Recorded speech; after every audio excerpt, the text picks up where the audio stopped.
নমস্কার বন্ধুরা, আমার ব্লগে তোমাদের জানাই স্বাগতম। আর বন্ধুরা, আজকে আমরা সেই জায়গায় এসেছি যেখানে মানুষের পেটে ইঁদুর দৌড়ালে মানুষও দৌড়ায়। তো বুঝতে পেরে গেছো, এবং সেখানে সুস্বাদু খাদ্যের সঙ্গে সুস্বাদু একটা মিষ্টি হাসি পাওয়া যায়। তো চলো তারপর দেখাই সেই হোটেলটা। এই যে সেই আমাদের নন্দিনী দি, হয়তো তোমরা দেখে চিনতে পেরে গেছো, খুব দ্রুত সোশ্যাল মিডিয়ায় ভাইরাল হচ্ছে। তার সাথে আমাদের কাকু ফালতু, একে দেখা কোনো লাভ হবে না, কারণ ভিউজ তো আমাদের নন্দিনীর দির জন্যই হয়। তো দেখাতে কোথায় যাচ্ছে? দাদা একটু সাইড দেন না, ওই দাদা একটু সাইড দেন, ভালো করে দেখা, ভালো করে দেখা, ভালো করে দেখা। ম্যাডাম, আজকে তোমার যে সুস্বাদু খাদ্যের সাথে তোমার যে সুস্বাদু একটা মিষ্টি হাসি, তার কাজ খেয়ে আমি শুধু বাংলাদেশ থেকে আসছি আপনার সাথে দেখা করতে। তো তোমরা দেখতে পাচ্ছ, এই যে আমাদের নন্দিনী রান্না করছে, ইসমাইলের সাথে রান্না করছে, ডাল রান্না করছে। দেখা একটু ভালো করে দেখা, নন্দিনীকে দেখা, অত দেখা না, হয়ে গেছে। ডাল হচ্ছে, বেগুন ভাজা হচ্ছে, তার সাথে করলা ভাজা হচ্ছে, আর তার সাথে হচ্ছে লঙ্কা করলা ভাজা আছে। কাস্টমার লাগ দেখাইলো, নন্দিনী দেখা। এটা কি? এটা বেগুন ভাজা, এটা করলা ভাজা। করলা ভাজা। আর এটা বেগুন ভাজা হচ্ছে গরম গরম। আপনি কি চিনেন না এগুলা কি? আপনাকে বলে দিতে হবে, এটা বেগুন ভাজা, এটা কুল্লা ভাজা। গুলোকার আসছে। নন্দিনী দি, হ্যাঁ, এটা কি? স্পেশাল বাটা মাছ ভাজা। আচ্ছা, বাটা মাছ ভাজা। আপনি ওটাও চিনতে পারেন না? ওটা মাছ ভাজা।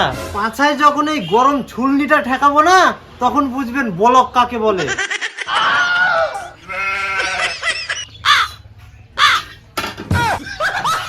মাছ নাই, মাছটা ঢোকা রাখ, পুকুরে ঢোকা।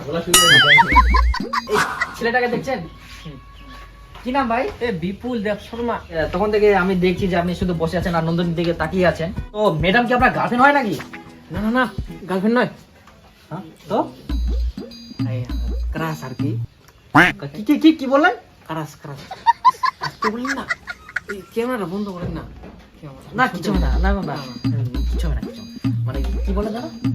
ক্রাশ ক্রাশ কারা দেখতে পাচ্ছেন বন্ধুরা, ম্যাডামের হাসি দেখে সবাই ক্রাশ।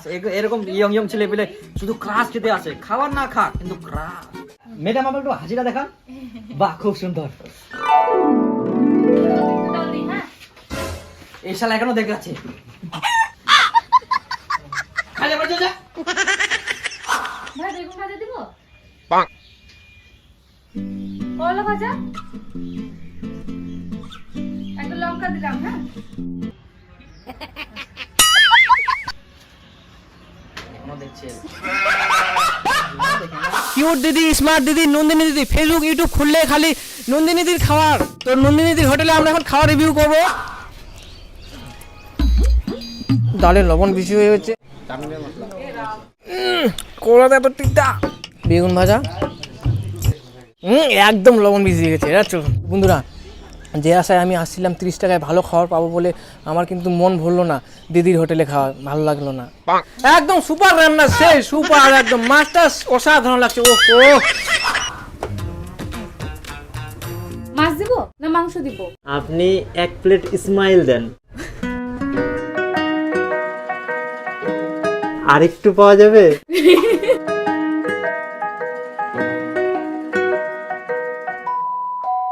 কি হলো, কি হলো?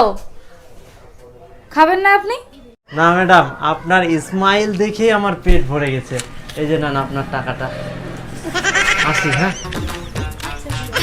আর কি বললাম আমি? You are a liar! Madam my name is No! I am not! আমি বলতে পারি না। I am not! আমি বলতে পারি না, আমি ভালো ফটো হলো। I am not! আমি শিক্ষিত লোক, আমি শিক্ষিত লোক। ধরনের বাড়ি আপনি ঘরের স্ত্রীর সঙ্গে গিয়ে কথা বলুন না। আপনি ঘরের স্ত্রীর সঙ্গে কথা বলুন, এখানে কথা বলতে পারেন না। I'm ঝগড়া, I don't like it ঝগড়া। Please go! I'm not ঝগড়া করিং, I am discipline জানিং। Go! Don't drag me. কি বিষয় হলো? আর বলবেন না, দোকানে অনেক ভিড়, আগে থেকে অনেক কাস্টমার বসে আছেন। ওনাকে বললাম আপনি একটু বসুন, খাবার দিচ্ছি। না, উনি না শুনে আমার এখান থেকে খাবার নিয়ে গেলেন। তো আগে থেকে যারা বসে আছেন তারা তো অটোমেটিকই রাগ করবেনই বাবা! না। তারপরে লোকটা এসে আরো তর্ক করছেন আমার সঙ্গে, কিছুই বোঝে না লোকটা। সভ্য লোক এগুলো সব। কাকু, আপনার বেটি আপনাকে কি বললো? আর বলবেন না, আগে তো হোটেল চলতো না, ওর জন্যই হোটেলটা চলছে। একটু গরম তো শুনতেই হবে। আচ্ছা দাদা, আপনি কেমন লোক বলুন তো? এখানে ঝগড়া গন্ডগোল চলছে, আপনি ব্লক করে যাচ্ছেন। আরে আমরা তো বোকাচোদা ব্লগার, আমরা তো চাই ঝগড়া হোক। যত ঝগড়া হবে তত আমাদের ভিউজ। টাকলু আঙ্কেলের মাথাটা কেন হটালো না? তাহলে আমাদের আরো ভিউজ হতো।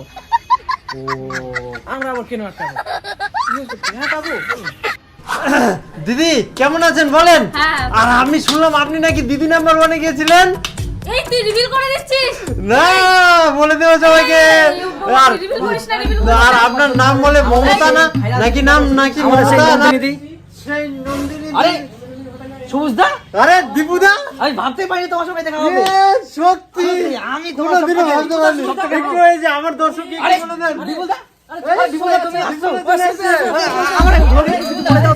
আমার নাম ভাইস চ্যানেলের জন্য কিছু বলে দেন। না না দীপুল না, আপনি বলেন। এ পাগল লাগে সব, কোথা থেকে যে এগুলো আসে, মোর পায়ে এগুলো লোকগুলো একদম গেছে একদম। সাবস্ক্রাইবার গুলোকে একটু কিছু বলেন। ম্যাডাম আজকে কি কি আইটেম আছে আর আমার সাবস্ক্রাইবারকে কিছু বলে দিন।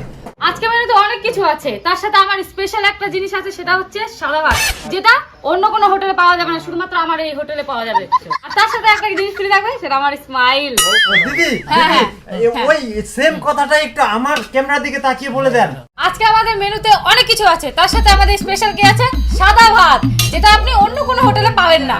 আর তার সাথে আবার কি আছে, স্মাইল। একদম বাহ, খুব সুন্দর বলেছেন। ইয়েস। দিদি দিদি আমার কেমন একটু বলে দাও, আমার কেমন দিকে তাকিয়ে। ভাই প্লিজ হ্যাঁ প্লিজ, আর না ভাই, আমার অনেক কাজ আছে। দিদি একটু একটু বলে দাও দয়া করে। আচ্ছা তাহলে আমার একটা কাজ করে দিন, কি দিদি? থাল বাসনগুলো মাজে দিন। দিদি এই আর কি কেন কেন একটু বলে দাও, আমার কেমন আমার ব্লগে একটু বলে দাও না দিদি। তো বন্ধুরা দেখলেন আজ যে ভ্লগারদের জন্য আজকে দিদি এত উপরে উঠেছেন, তার সাথে এখন কথা বলতে গেলে নাকি তার থালি বাসন মাঝে দিতে হবে। আর দিদির এখন অ্যাটিটিউড হয়ে গেছে বলতে গেলে। তো আমি কোনোদিনও এটা দিদির কাছে আশা করিনি। তো তোমরাই বিচার করো এই জিনিসটা। তো দিদি কি বলবো আর, আজকে এত অ্যাটিটিউড দেখালো, তো আমি আর কি বলবো। কি বললেন আপনি? এটা কি আপনার বলা ঠিক হলো? না মানে সোজা এক্সপোজ করা শুরু করে দিলেন। আমাদের হোটেলে প্রত্যেকদিন হাজার হাজার মানুষ খেতে আসে, আবার আপনাদের মতন হাজার হাজার ব্লগাররা আসে, আবার সবাইকে একই কথা বলতে হয়। এই যে আপনাদের মতন তিনজনকে একই কথা বলতে হচ্ছে আমাকে। তো বলবেন না, আমাদের মতো ভ্লগারদের জন্য তো আপনি ভাইরাল হয়েছেন। আমরাও তো মানুষ, এত কিছু মেনটেন করার পরে তো একটু ভুল হতে পারে। আর এইটুক ভুলের জন্য আপনারা এক্সপোজ ভিডিও বানাতে শুরু করে দিলেন, আর এটা দেখে আরো অনেকে এক্সপোজ ভিডিও বানানো শুরু করে দিবে। মানে আপনারাই চুলকে ঘা করবেন, আবার আপনারাই এক্সপোজ শুরু করে দিবেন, তাই তো? আপনাদের উদ্দেশ্য যতদিন না আমাকে গু বানাবেন, ততদিন আমার পেছন ছাড়বেন না, তাই তো? আর যখনই গু হয়ে যাব, তখনই আমাকে ফিরেও তাকাবেন না। যেমন মাখা কাকুকে গু বানিয়ে দিয়েছেন, রানু মণ্ডল দিকেও গু বানিয়ে দিয়েছেন, আর যতদিন আমাকে না গু বানান, ততদিন আমার পিছন ছাড়ছেন না, তাই তো? দেখি আমি এখন কবে গু হই, ততদিন অপেক্ষা করি।